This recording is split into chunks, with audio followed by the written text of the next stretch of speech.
वात्सल्य रत्नाकर आचार्य श्री विमल सागर जी महाराज की जय। तपस्वी सम्राट आचार्य श्री सन्मति सागर जी महाराज की जय। अध्यात्म योगी वात्सल्य पुंज आचार्य श्री सुंदर सागर जी महाराज की जय। जीवन में कुछ लोग ऐसे होते हैं जो अपने जाने के बाद भी अपनी छाप हृदय पर छोड़ जाते हैं। इसीलिए उन लोगों के लिए ही कहा गया है कि हज़ारों साल शबनम अपनी बेनूरी पे रोती है। हज़ारों साल शबनम अपनी बेनूरी पे रोती है। बड़ी मुश्किल से होता है चमन में दीदावर पैदा, बड़ी मुश्किल से होता है चमन में दीदावर पैदा। ऐसे एक बहुमुखी प्रतिभा के धनी आचार्य श्री विमल सागर जी महाराज, जिनका जन्म सन 1915 क्वारबदी सप्तमी, माता का नाम कटोरी देवी, और उस कटोरी देवी ने भी एक ऐसा सागर जन्मा जिसने देश विदेश में सभी जगह अपनी तपस्या से, अपनी साधना से, अपने वात्सल्य से, अपनी समता से ऐसा प्रकाश फैलाया कि जिससे कई कई जीव अंधेरों में अपनी अपनी रोशनी, अपनी अपनी मंजिलों को पा गए। ऐसे आचार्य श्री विमल सागर जी महाराज। एक छोटे से गांव में उनका जन्म हुआ था, जहां पर धर्म की कोई प्रभावना नहीं थी, लेकिन वो तो पूर्व जन्म से ही कुछ ऐसे संस्कार लेकर के आए थे कि उनके मन में, जब वो बचपन में छोटे थे तभी से गंभीर प्रवृत्ति के थे। बच्चे होते हैं बहुत चंचल होते हैं, लेकिन आचार्य विमल सागर महाराज, जिनकी गृहस्थावस्था का नाम था नेमीचंद, और देखिए संघर्ष उनके जीवन में प्रारंभ से ही कितना संघर्ष हो गया कि जब उनका जन्म हुआ तो 6 महीने में ही माता का स्वर्गवास हो गया। माता स्वर्ग को चली गई, जैसे ये कह रही थी कि हे पुत्र तुम तो स्वयं सक्षम हो, हे पुत्र तुम तो स्वयं प्रतिभावान हो, और इसलिए मैं तो तुम पर विश्वास कर रही हूँ कि तुम्हारा पुण्य बहुत तेज़ है, तुम्हारा भाग्य बहुत उज्जवल है, इसलिए मैं क्या तुम्हारी व्यवस्था करूँगी, तुम्हारी व्यवस्था तो अपने आप हो जाएगी। और ऐसा ही हुआ कि बुआ दुर्गा देवी ने उनको बिल्कुल मातृवत स्नेह दे करके बड़ा किया, बड़े हुए, और स्वाभाविक रूप से उनके हृदय में करुणा की ऐसी भावना थी कि वे औषधि दिया करते थे। एक बार की घटना है कि वे औषधि दे करके गांव वालों का उपकार किया करते थे, इसीलिए उनके दरवाजे पर लाइन लगी रहती थी। कोई ना कोई औषधि के लिए आता ही रहता था। जब भी कोई बीमार होता था तो वो लोग पूछते थे कहाँ जाना, हम तो पंडित नेमीचंद जी के द्वार पर चले जाते थे। और पंडित जी चूँकि क्या करते थे कि अपना भोजन शुद्ध बनाते थे, और भोजन बनाते बनाते वे चूल्हे पर लकड़ियां सिलगा रहे थे, और इतने में ही क्या हुआ कि एक बुढ़िया द्वारे पर आ गई। उस बुढ़िया ने कहा कि पंडित जी मेरी तो एक बात सुन लीजिए। अब पंडित जी सोच रहे थे कि मैं अभी भोजन बना रहा हूँ, अब ऐसी इन बुढ़िया की बात कैसे सुन लूँ। तो उन्होंने कहा, बुढ़िया से मना किया कि देखो बाद में आना, अभी मैं भोजन बना रहा हूँ, अभी तुम बाद में आना, अभी औषधि बाद में तुमको दे दूँगा। कि नहीं मेरा बेटा बहुत बीमार है और उसको बुखार आ रहा है और आप औषधि अभी दे दो। उसने पंडित जी ने समझाया कि अभी मैं नहीं दे सकता, लेकिन बुढ़िया नहीं मानी। तो फिर पंडित जी ने सोचा कि ये परेशान कर रही है, तो उन्होंने क्या किया कि चूल्हे की लकड़ियाँ थोड़ी सी सरकाई और थोड़ी सी राख जो थी वो नीचे गिरी हुई थी, तो वो राख ठंडी हो गई थी। उन्होंने क्या किया कि एक कागज़ में उस राख को बांधा और बुढ़िया को देते हुए कहा, जाओ ये राख ले जाओ और तुम्हारा बेटा ठीक हो जाएगा। उन्होंने ऐसा कह दिया। बुढ़िया तो बड़ी खुश हो गई।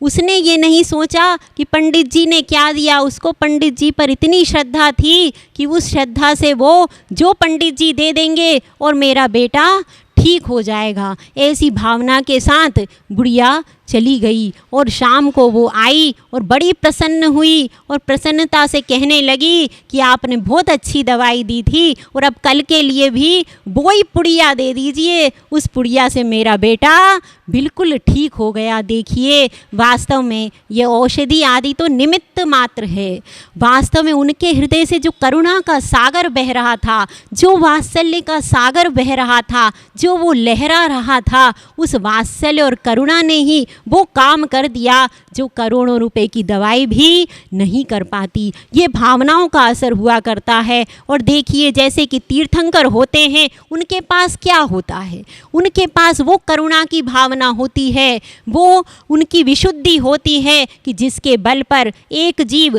तीर्थंकर प्रकृति का बंध कर लेता है, 16 कारण भावनाएं भा लेता है। तो ऐसी ही बहुत गहरी करुणा उनके हृदय में थी और उन्होंने साधना बचपन से ही सीखी। थोड़ा वो बड़े हुए और बड़े होने के बाद भी उनकी प्रवृत्ति ये थी कि रात को 3 बजे ही वो जग जाते थे और जग करके और काम करना, उनका जो भी स्वाध्याय आदि करते थे, मुरैना विद्यालय में भी रहते थे, तो पठन पाठन में उनकी बहुत विशेष रुचि नहीं थी। फिर भी उनका जो दिमाग था वो इतना तेज़ था कि वो थोड़ा सा पढ़ने के बाद भी पूरा पाठ कंठस्थ कर लेते थे। तब भी विद्यार्थी उनको टोकते थे, क्या कहते थे कि भैया नेमीचंद तुम ये क्या करते हो, देखो पढ़ाई किया करो, तुम तो दिन भर माला ले करके बैठे रहते हो और जाप करते रहते हो। तो फिर भी वो मुस्कुरा देते थे, बिल्कुल उनमें क्रोध का नाम निशान नहीं था। बचपन से वो ऐसे शांत प्रकृति के थे कि वो बिल्कुल शांत रहते थे और अधिकतर समय उनका मालाओं की जाप में ही रहता था। ये जो उनकी विधि थी और ये जो उनकी नमोकार मंत्र पर अटूट अगाध श्रद्धा उनकी थी, और ये श्रद्धा जब उन्होंने दीक्षा ली उसके बाद भी बनी रही। दीक्षा के बाद भी वे सम्मेद शिखर में जो लोग रहे हैं, उन्होंने ये बताया है कि रात को वो जैसे ही रात्रि का प्रथम प्रहर प्रारंभ होता था, 12 बजते थे और वह माला लेकर के बैठ जाते थे और 250 माला जपते थे। सुबह उनकी मालाओं के साथ ही होती थी। ऐसी जो रात्रिकालीन सामायिक करते थे, वो रात्रिकालीन सामायिक करना बहुत सहज नहीं है, क्योंकि उस समय जो देव होते हैं वो बहुत सक्रिय हो जाते हैं और कई कई प्रकार के उपसर्गों की वहाँ पर संभावना रहती है। लेकिन उस समय कोई बहुत धीर वीर प्राणी होता है, वो ही अपनी साधना को अंजाम दे पाता है। तो लेकिन वो ऐसे धीर वीर थे कि रात भर नमोकार मंत्र की माला का जाप करते रहते थे। तो उनके जीवन के बारे में हम देखें कि उन्होंने अपने जीवन में बहुत संयम से, शुरू से, प्रारंभ से ही उन्होंने नमोकार मंत्र का जाप और ध्यान स्वाध्याय, और ऐसा भी नहीं, उन्होंने शास्त्री की परीक्षा मुरैना विश्वविद्यालय से उत्तीर्ण की और उत्तीर्ण करने के बाद भी उनका मन संसार में रमा नहीं। संसार में रमने की उनकी कोई इच्छा नहीं हुई और वो अपने विश्वविद्यालय में वहीं पर प्राध्यापक का कार्य करते रहे। लेकिन उनके विवाह का भी प्रसंग आया, लेकिन उन्होंने उसमें कोई रुचि नहीं ली। ऐसे ही वे अपने गुरु की तलाश में चल रहे थे कि उन्हें कोई ऐसा सद्गुरु मिले कि जिसके सानिध्य में वे अपने जीवन का उद्धार कर सकें। तो सन 1952 में वह क्षण आया जब उन्होंने क्षुल्लक दीक्षा ली आचार्य महावीर कीर्ति महाराज से, और उनका नाम रखा गया वृषभ सागर। क्षुल्लक वृषभ सागर जी के नाम से वो विख्यात हुए और वहाँ पर भी अपनी साधना को बढ़ाते रहते थे। बड़वानी में उनके ऊपर उपसर्ग हुआ, उसमें भी वे निश्चल खड़े रहे। सर्प का उपसर्ग हुआ, लेकिन वे किसी भी प्रकार से अपनी साधना में से चलायमान नहीं हुए। और उनकी एक सबसे बड़ी विशेषता है, अगर उस विशेषता को ना बोला जाए तो उनके बारे में जितना भी कहा जाए वो सब अधूरा है। उनके वात्सल्य की ये पराकाष्ठा थी कि जब भी किसी से बोलते थे तो सामान्य रूप से नहीं बोलते थे। वो जब बोलते थे, जो शब्द निकलते थे, तो उसके पहले एक शब्द आता था और वो शब्द था बेटा।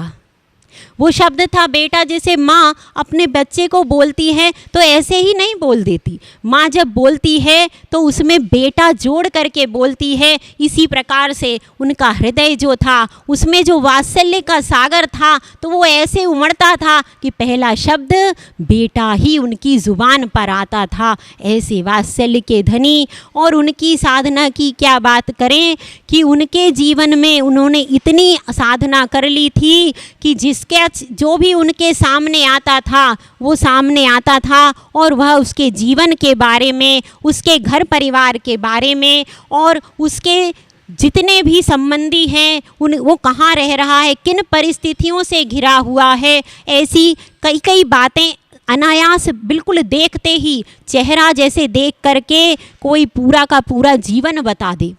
ऐसे निमित्त ज्ञान शिरोमणि आचार्य श्री विमल सागर महाराज जी थे कि जिनके पास जो जाता उसको कुछ भी कहना नहीं पड़ता था।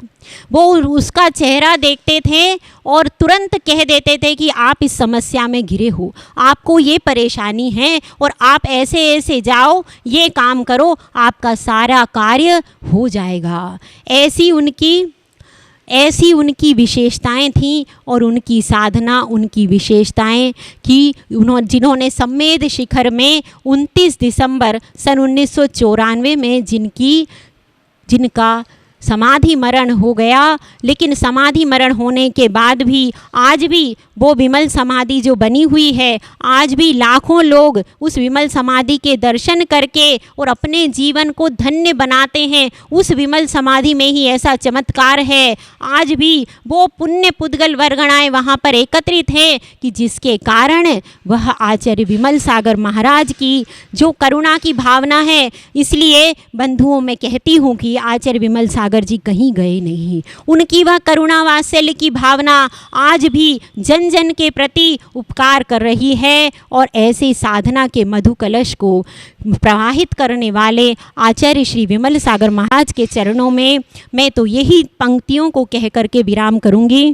कि खुद चला लेकर चला जो दूसरों को साथ में, खुद चला लेकर चला जो दूसरों को साथ में, उसने शिवपथ पा लिया कर्मों को नशाने के बाद, उसने शिवपथ पा लिया कर्मों को नशाने के बाद। बोले देवादिदेव श्री परमपिता परमेश्वर आदिनाथ भगवान की, परम पूज्य वात्सल्य रत्नाकर आचार्य श्री विमल सागर जी महाराज की, परम पूज्य गुरुवर आचार्य रत्न 108 श्री अभिनंदन सागर जी महाराज की।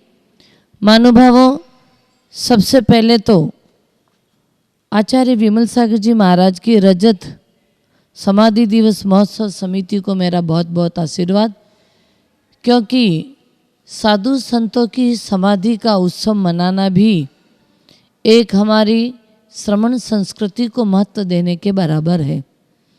क्योंकि दुनिया में बहुत सारे मज़हब हैं, उन मज़हबों में एक जैन धर्म ही ऐसा है जो जन्म महोत्सव के साथ मृत्यु महोत्सव भी मनाता है। मृत्यु महोत्सव ये प्रकृति का एक सच है कि जिस व्यक्ति ने जन्म लिया है वो नियम से मरेगा, और उस सच को भुलाने के लिए इंसान दुनिया में बहुत सारे काम करता है कि मुझे मृत्यु याद ना आ जाए या मैं मृत्यु को भूल जाऊं। लेकिन हजार प्रयास करने के बावजूद भी इंसान के जीवन में जो प्रकृति का सच है वो आएगा, इंसान को मृत्यु आएगी। परंतु जैन साधु जो होता है वो ये चीज़ को वास्तविकता से समझ जाता है, अनुभूति में ले लेता है, इसीलिए वो साधु सन्यासी बन करके मृत्यु का अभ्यास करता है और साथ ही उस मृत्यु महोत्सव को करने के लिए अपने जीवन की सारी साधना और प्रयासों को सतत जारी रखता है। जैन धर्म में कहा गया है कि संयम धारण करने के बाद व्यक्ति अपने जीवन में अगर संयम के साथ साथ मृत्यु के लिए भी एक अच्छा प्रयास करें। परम पूज्य वात्सल्य रत्नाकर आचार्य विमल सागर जी महाराज के दर्शन हमारे कई बार हुए। 81 मस्तकाभिषेक में, 81 के मस्तकाभिषेक में बहुत सारे संघों का मिलन हुआ था। वहाँ पर हम हमारे गुरु के साथ एक लघु शिष्य के रूप में संघ में थे। आचार्य विमल सागर जी महाराज का इतना वात्सल्य कि छोटी उम्र के साधक को देखकर के उनका बहुत प्रेम उमड़ता था। विमल जैसा नाम था, यथा गुणशाली थे, मन में किसी भी प्रकार का जिनके मल नहीं था, ऐसे वास्तविक स्वभाव वाले आचार्य विमल सागर जी महाराज थे। और इतना प्रेम और इतना वात्सल्य किसी भी धर्मात्मा को देखकर के उनको बहुत प्रेम उमड़ता था और उनको अपने गले से लगा लेते थे और बेटा के सिवाय पुकारते नहीं थे। ऐसे वात्सल्य रत्नाकर आचार्य विमल सागर जी महाराज का 1994 में संवेदाचल तीर्थराज सम्मेद शिखर जी में जिनकी समाधि हुई, ये नश्वर तन को छोड़कर के वो ऊर्ध्वगामी हुए। महानुभावों, ऊर्ध्वगमन होना ये सुनिश्चित है, परंतु वो दिन धन्य था। 29 दिसंबर का वर्ष का अंतिम था 1994 का। शाम के समय आचार्य श्री ने अपने इस नश्वर शरीर को छोड़ा, नश्वर तन को छोड़ा, लेकिन उनके भक्त और उनके शिष्य आज भी उनकी याद में अपना जीवन व्यतीत कर रहे हैं।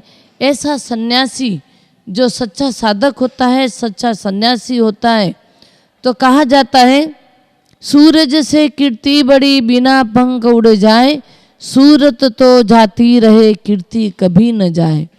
आज 25 वर्ष हो गए आचार्य विमल सागर जी महाराज, उनका शरीर अपने बीच नहीं है, लेकिन फिर भी सूरत चली गई, उनकी कीर्ति आज भी जगत में जीवंत है। आज भी इस भूमंडल में उनकी वाणी और उनका वात्सल्य आज भी जीवंत है।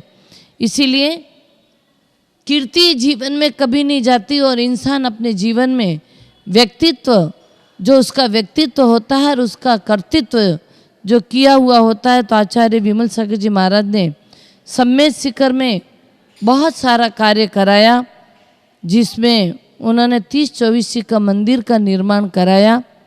और जहाँ भी जाते जिन प्रतिमाओं के प्रति आचार्य विमल सागर जी महाराज की बहुत आस्था, तीर्थ भक्त थे, तीर्थों के प्रति बहुत श्रद्धा और आस्था, अधिकांश तीर्थों में रहने का आप पसंद करते थे।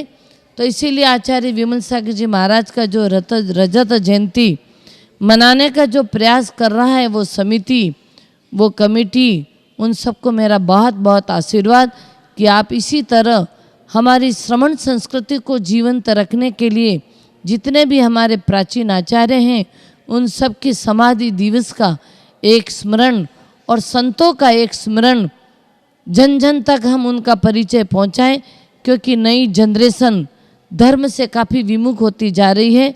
तो हम हमारी संस्कृति के ये मुख्य स्रोत और एक चमत्कारिक जितने भी कार्य हैं उनको जन जन तक पहुंचाने का प्रयास करें। और ये वही कर सकते हैं कि हमारे जैन समाज के जो श्रावक हैं, प्रबुद्ध श्रावक हैं, वही हमारे संत का और श्रमण का, और श्रावक का और श्रमण का बड़ा बेजोड़ संबंध है।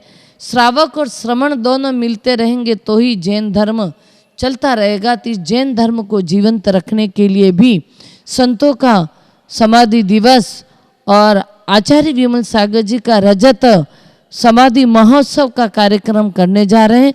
उस समिति को मेरा बहुत बहुत आशीर्वाद कि इसी तरह जिन धर्म की और श्रमण संस्कृति की प्रभावना करते रहें और इस जनता को ये सूचना पहुंचनी चाहिए कि एकमात्र प्यारा और लोता धर्म है जो मृत्यु महोत्सव, जन्म महोत्सव के साथ मृत्यु को भी महोत्सव के रूप में मना करके संस्कृति को जीवंत रखता है। बोले आचार्य विमल सागर जी महाराज की।